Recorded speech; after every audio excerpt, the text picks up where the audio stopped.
V tejto chvíli nám Podbrezovčania odštartovali duel medzi Emeška aj o pár metrov ďalej. Ďatková centrovaná lopta, Roginič hlavičkoval a Ivan Rehák bez väčších problémov. Ďatko. Výborná lopta na Michala Faška, tak napokon neúplne ideálna, ale Faško si pomohol s kopáskom na vzdialenejšej žrti bobári. Výborný zákrok Ivana Reháka. Však dopiedzal na toľko, že Žilinčania sú opäť v pokutovom území. Roginič si pýtal pokutový kop, ale rukáva alebo podlemom rukáva.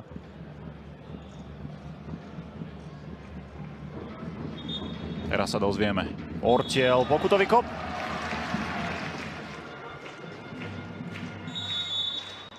Faško proti Rehákovi. Michal Faško sa rozbieha a Žilina vyhráva 1-0, tak tá lopta došla doslova krokom za chrbát Ivana Reháka. Brankár Podbrezovej si na ňu siahol. Napriek tomu Žilinčania vyhrávajú 1-0. Pozrieme sa ešte raz na celú tú situáciu. Hráči Žiliny, stále však na lopte Podbrezová. Štefánik s loptou do nábehu, tam je Braňo Níňaj, tesne vedľa. Toľko, že si ho Štefan Markulík nechal u seba. Štefánik. Tentokrát lopta na vzdialenejšiu žrť, ktorá bola aj zakončená. V defenzíve za ňou supluje Štefánik, stále Alex Markovič svojou fyzickosťou pretlačil loptu až na Rolanda Galčíka, ktorý ale neprestrelil Belka. Nebezpečné. Štefánik posiela loptu do pokutového územia, opäť hľadá Níňaja s Markovičom, lenže tento pas prepadol až mimo ihriska, malo by nasledovať autové vhadzovanie, ale Jaroslav Súčka ukončil prvý polčas. Jaroslav Súčka dá pokyn na to, aby Žilinčania odštartovali druhý polčas. V tejto chvíli sa tak stalo, Michal Faško zapája Ľubomíra Belka. Boxuje Ľubomír Belko, Prokop. A po ňom odkop, sama Ďatka. Podbrezovčania idú do obrovského rizika, tú defenzívnu formáciu, pozor na túto nekamarátsku prihrávku, z ktorej ťaží Michal Faško 2-0. 53. minúta a Žilinčania nie sú lepším mužstvom, ale vyhrávajú už o 2 góly.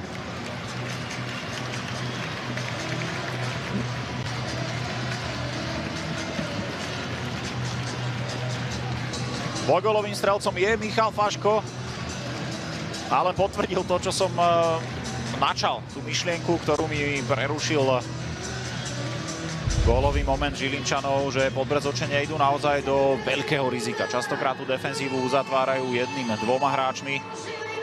No a teraz vidíme tú nekamarátsku malú domov, ktorú nevyriešil Ivan Rehák. Belko, pozor, aj tam sa rodí chyba, ale táto nebola zo strany Podbrezovej potrestaná.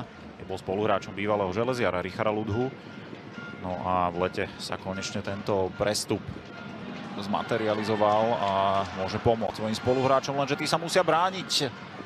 Napokon lopta u Ivana Reháka. Reprezentant Kevor Palumec, ale výborné čítanie aj mládežníckeho slovenského reprezentanta. Samo Kopásek môže pridať tretí gól, ale toto bol veľmi zlý prvý dotyk.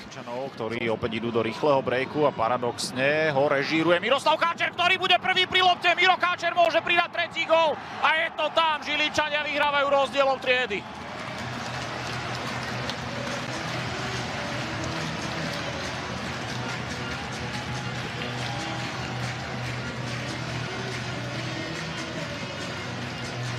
Miroslav Káčer s prvým gólom v aktuálnom ročníku Nike ligy.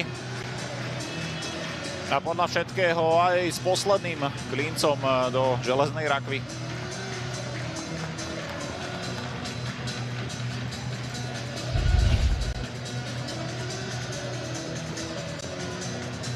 Ešte raz sa pozrieme na celú tú situáciu. Miroslav Káčer si postrážil offsideové postavenie a táto prihrávka bola naozaj milimetrová. Alebo možná aj rozohrávka nakrátko, Timo Hranica sa tam tak potmehúcky blíži pokutovému územiu. Napokon teda Kopásková strela priamo na bránu a efektívny zákrok Ivana Reháka. Žilinčania v tabuľke poskočia do všetkého na druhú priečku. Emeška Žilina zdolal Podbrezovú 3-0.